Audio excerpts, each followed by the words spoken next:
대통령의 외신 브리핑. 네, 밤사이 들어온 국제뉴스 정리해드립니다. 문희정 국제정치평론가 전화 연결돼 있습니다. 평론가님 안녕하세요. 네, 안녕하세요. 네, 먼저 이라크 바그다드 내에 있는 미국 대사관이 있는 그린존이 로켓 공격을 받았다는 소식이 들어왔는데요. 이 내용부터 전해주시죠. 네, 현지 시각으로 8일 밤 이 도널드 트럼프 대통령의 대국민 연설이 나온 지 5시간 후에 이라크 바그다드 내 외국 대사관 및 공간이 밀집한 그린존 지역에 로켓 2발이 떨어졌습니다. 이 로켓이 떨어지면서 그린존 내부에 사이렌이 울렸고 2발 중 최소 1발은 미국 대사관에서 100m 떨어진 지점에 낙하한 것으로 알려졌는데요. 이 로켓 공격 주체가 누구인지는 아직 밝혀지지 않은 가운데 이라크군은 현재까지 사상자는 없다 이렇게 파악을 했습니다. 네. 이 그린존에는 지난 4일 밤에도 미국 대사관에서 1km 떨어진 곳에 2발의 박격포탄이 떨어진 적이 있습니다. 네. 이라크 내 미군 기지 공격에 대한 도널드 트럼프 미국 대통령의 대국민 연설이 있었는데 결국은 이란을 제재하는 쪽으로 가닥을 잡은 것 같더라고요. 네, 맞습니다. 어제 우리 시각으로 어제가 아니죠. 예, 새벽 1시에 예정이 돼 있었는데 네. 정말 늦게 나왔습니다. 저도 그거 기다리다가 결국은 이제 다 보지를 못했는데 예. 나오자마자 내가 미국 대통령으로 있는 한 이란은 결코 핵무기를 보유하지 못할 것이다. 이렇게 연설을 시작했습니다. 네. 그러면서 이 거셈 솔레이마니 이란 혁명축제 쿠드스군 사령관 피살의 정당성을 설명하면서 이란에 대해서 강력한 경제 제재를 즉각 보고할 것이다. 이렇게 밝혔습니다. 그러면서 우리가 위대한 군과 장비를 갖고 있다는 사실이 우리가 그것을 사용해야 한다는 의미는 아니다. 미국은 군사력 사용을 원치 않는다. 미국의 군사적, 경제적 힘이 최고의 억지력이다. 이렇게 강조를 했습니다. 결국 지금까지 언급해왔던 군사적 대응 대신에 일단은 경제 제재를 택하면서 전면전은 피하는 모양새를 취했는데요. 네. 한편 트럼프 대통령은 이 전임 버락 오바마 행정부 시절 체결한 이란 핵합의가 결국은 이란의 미사일 공격을 가능하게 해준 원천이었다는 오바마 책임론을 제기하는 것도 잊지 않았습니다. 사실 지금까지 트럼프 대통령의 어떤 발언이나 행동 모양새를 보면 이란이 보복 공격을 하면 더 크게 신속하게 보복을 하겠다. 이렇게 굉장히 으름장을 강경하게 놨었는데 네네. 어제 이야기를 하는 걸 보면 좀 방향을 선회한 것 같거든요. 그 이유가 뭘까요? 이 전문가들은 미국인 인명피해가 발생하지 않은 점을 가장 큰 이유로 들고 있는데요. 이란이 이번에 대미 보복을 한 것이 아니라 무력 시위를 했다는 게 트럼프 대통령 측의 해석이라는 겁니다. 네. 사실 이란이 미국을 공격하되 사태 봉합을 염두에 두고 큰 피해가 발생하지 않도록 공격 수위를 조절했다는 얘기가 많았는데요. 이런 것들을 좀 감지할 수 있었던 징후들이 몇 가지가 있었습니다. 네. 자바드 자리프 이란 외무장관이 이라크 미군 기지 공격 후 트위터를 통해서 이란은 유엔 헌장의 자위권 차원에서 비례적 대응을 했고 종결했다. 그러면서 우리는 긴장 고조와 전쟁을 추구하지 않는다고 밝힘으로써 미국 측에 확전을 원하지 않는다는 메시지를 분명히 보냈습니다. 네. CNN 방송은 이란 혁명수비대가 이라크 미군 기지를 공격하기 1시간여 전에 이라크 총리에게 공격 계획을 구두로 통보를 했고 또 이라크가 미국에 사전 경보를 전달해서 피해를 줄일 시간을 준 것이라고 보도했는데요. 인터넷 매체인 악시오스는 사상자가 없는 것은 트럼프 대통령에게 이란이 미국을 건드릴 수 없다며 승리를 선언할 출구를 제공하고 동시에 이란 역시 미국 공격을 통해 명예를 지켰다고 주장할 수 있는 근거가 될 수 있다. 이렇게 분석을 내놨습니다. 네. CNN 방송은 테헤란 주재 스위스 대사관을 통해서 미국과 이란이 모종의 교감이 오갔을 것이라는 관측도 제기를 했는데요. 사실 다른 거 다 떠나서 무엇보다 이란과 전면전에 돌입할 경우 이 자칫 중동 전체의 전쟁으로 확산될 위험이 크고요. 장기전의 가능성이 높기 때문에 11월 대선에 치명적 악재로 작용할 것이라는 현실적 판단이 가장 큰 이유라고 할 수 있습니다. 네. 그래서 전문가들도 이번 국면을 보면서 결코 전면전으로까지 크게 확대되지는 않을 거다 이런 분석이 많기는 했습니다만 저희가 가장 앞서서 소식을 전해드린 것처럼 사실 이란이 지금 추가 공격을 멈추지 않고 계속 지금 하고 있는 상황이거든요. 네네. 그러면 이 부분에 대한 이란의 의도는 뭐라고 볼 수 있을까요? 정말 간단히 설명하면 이겁니다. 그러니까 공식적으로 크게 얻어맞았으니까 가만히 있을 수는 없고 눈에 보이는 반격을 하는 것처럼 보여야겠지만 실상은 이를 더 확대하고 싶지 않은 마음입니다.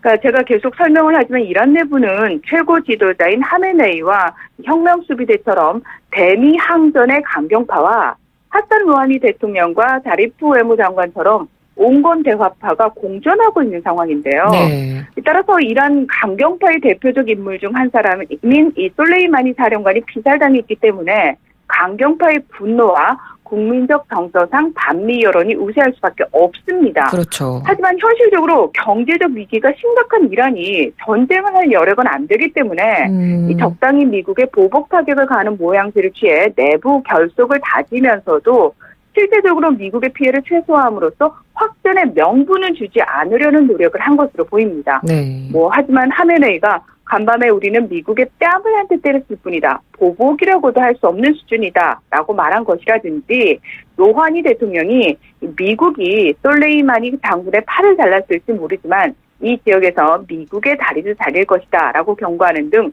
최고 수위의 발언은 계속될 가능성이 큽니다. 네. 여전히 불안한 휴전, 이런 것들이 당분간 지속될 것 같다는 생각이 듭니다. 네네. 자, 다음 소식으로 넘어가 보죠. 카를로스 곤 전 닛산 회장의 기자회견 소식 저희가 어제 전해드리면서 기자회견 내용이 나오면 오늘 알려드리겠다고 말씀을 드렸는데 역시 예상한 대로 일본을 비판하는 내용이 담겨 있었죠? 네, 그렇습니다. 일본 탈출 9일 만에 모습을 드러낸 카를로스 곤 전 르노 닛산 회장은 자신을 닛산에서 축출하기 위해 닛산과 일본 검찰이 공모를 했고 일본 정부 관계자도 개입돼 있다. 그러니까 철저히 일본 검찰의 기소는 정치적이었다. 이렇게 얘기를 하면서 닛산과 일본 검찰을 강하게 비판을 하면서 무죄를 주장했습니다. 예. 또 만일 탈출하지 않았으면 자신이 일본에서 죽었을 것이다. 인격 살해를 당했다. 이러면서 하루 8시간씩 조사를 받았고 변호사 입회도 허용되지 않은 상태에서 자백을 강요받았다고 폭로하기도 했습니다. 이 사이카와 히로토 전 닛산 사장과 경제산업성 출신 사회이사 등 5명의 실명도 언급을 했지만 일본 정부 관계자의 실명은 레바논 정부를 고려해서 밝히지 않았습니다. 네. 또 관심이 가장 사실 집중됐던 부분이 과연 어떻게 일본 탈출을 했는지에 대한 수법이었는데요. 이 부분에 대해서는 말을 하지 않았습니다. 한편 레바논 검찰은 국제형사경찰기구 인터폴이 수배를 요청해옴에 따라서 곤 전 회장을 조사할 예정이다. 이렇게 밝힌 상태입니다. 네. 일본 측에서도 강력한 반발이 나왔죠? 맞습니다. 이 모리 마사코 일본 법무장은 오늘 새벽에 기자회견을 열고 곤 회장의 불법 출국은 용납할 수 없다며 일본의 형사사법제도 아래에서 정정당당하게 공정한 법원의 판단을 받을 것을 강력하게 촉구했습니다. 이 상케이 신문은 모리 법무상이 일본의 주장을 신속하게 세계에 알리기 위해 지극히 이례적으로 새벽에 기자회견을 열었다 이렇게 보도를 했습니다. 또 사이토 다카이로 도쿄지검 차석검사도 오늘 새벽 성명을 통해서 곤 전 회장의 회견 내용은 자신의 행위를 부당하게 정당화하는 것에 불과하다며 일본에서 재판을 받을 수 있게 하도록 관계기관과 제휴해서 가능한 모든 수단을 강구하겠다고 경고를 했습니다. 이 도쿄지검이 곤 전 회장 도주와 관련해서 성명을 발표한 것은 지난 5일에 이어서 이번이 두 번째인데요. 이 성명을 일본어와 영어로 홈페이지에 게재해서 일본 사법제도의 정당성을 국제적으로 주장하는 데도 지금 적극적으로 나서고 있습니다. 네, 알겠습니다. 자, 이번에는 우크라이나 여객기가 추락했다는 안타까운 소식이 들어와 있네요. 전해주시죠. 네, 현지 시각으로 8일 오전 우크라이나 키예프로 가기 위해 출발한 우크라이나 국제항공 소속 보잉 737-800 여객기가 이란 테헤란 이맘 호메이니 국제공항을 이륙한 직후 추락해서 167명의 승객과 9명의 승무원 등 176명 탑승객 전원이 숨졌습니다. 네.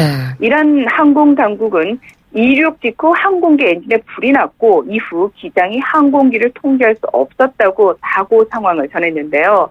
우크라이나 대사관은 추천기에 이번 사고가 엔진 고장으로 발생한 것으로 미사일 공격이나 테러리스트의 공격과는 무관하다라고 밝혔습니다. 이 추락한 보잉 737-800 기종은 이딴 추락 사고로 10개월 가까이 운항이 중단된 이 보잉 737 맥스의 구형 기종이라고 하는데요. 사실 그동안에도 여러 건의 사고가 발생을 했습니다. 네. 자, 하지만 사고기가 소속된 우크라이나 항공사 측은 기체 결함이라든지 조종사의 실수 가능성을 부인을 했는데요. 제가 앞서 말씀드린 그 기술적 고정 가능성을 제기했던 이란 주재 우크라이나 대사관 측도 초창기에 발표했던 그 보도부 내용을 수정해서 조사 결과만을 신뢰할 것을 주문했습니다. 조사 결과가 나오면 확실히 말을 하겠다라고 말을 아끼는 모습을 보였습니다. 네, 그러니까 결국 정확하게 사고 원인이 나오려면 일단 블랙박스를 조사를 해봐야 알겠네요. 그렇습니다. 이란 당국은 사고 현장에서 사고 여객기의 블랙박스 2개를 모두 회수해서 분석 작업에 들어간 것으로 알려졌는데요. 우크라이나와 이란은 사고 원인 규명을 위해서 긴밀히 공조하기로 했지만 이란 측은 미국에는 블랙박스를 넘기지 않겠다 이렇게 분명히 했습니다. 네. 사실 항공사고 조사에 관한 규칙이 명시된 국제민간항공협약인 시카고 협약에 따라서 조사 책임은 항공사고가 발생한 국가에 있고요. 또 항공기를 제조한 국가와 항공기를 운항한 항공사의 소속 국가도 조사에 참여할 수 있습니다. 따라서 미국의 본사를 둔 제조사 보잉에 대한 조사에는 미 연방교통안전위원회도 관여할 수 있지만 이 부분을 이란 측에서 거부한 겁니다. 네. 이에 대해 로이터 통신은 이란의 블랙박스 제공 거부는 미국의 개입으로 공정한 결과를 얻을 수 있을지 알 수 없기 때문이다. 이렇게 분석을 내놨습니다. 네. 자, 이제 마지막 소식입니다. 홍콩에서 지난 연말에 최대 불꽃 축제가 취소가 됐었는데 춘제 퍼레이드도 볼 수 없게 됐다고요. 네, 우리의 그 음력설을 중국에서는 춘제라고 얘기를 하죠. 예. 이 홍콩의 관광 명물로 꼽혔던 춘제 야간 퍼레이드가 지난 1996년 퍼레이드가 시작된 이후 24년 만에 처음으로 취소가 됐습니다. 이 취소가 된 이유는 퍼레이드가 열리는 홍콩 친사추이 지역 일대가 홍콩 시위의 중심지인 홍콩 이공대와 가깝기 때문에 퍼레이드에 모인 군중들이 대규모 시위대로 변할 수 있다고 판단한 건데요. 네. 게다가 관광 목적으로 입국한 중국 본토 시민들이 홍콩 시민들과 충돌할 가능성도 배제할 수 없었기 때문입니다. 홍콩 관광청은 대신 오는 25일부터 28일까지 웨스트 카오룽 문화지구에서 세계 26개 팀이 참가하는 카니발을 진행한다고 밝혔습니다. 네. 이 홍콩 시위가 장기화하는 데다 대형 행사가 잇따라 취소되면서 홍콩을 찾는 관광객들은 급감하고 있는 상황입니다. 예, 알겠습니다. 자, 오늘 소식 여기까지 듣도록 하겠습니다. 고맙습니다. 네, 고맙습니다. 네, 지금까지 문희정 국제정치평론가였습니다.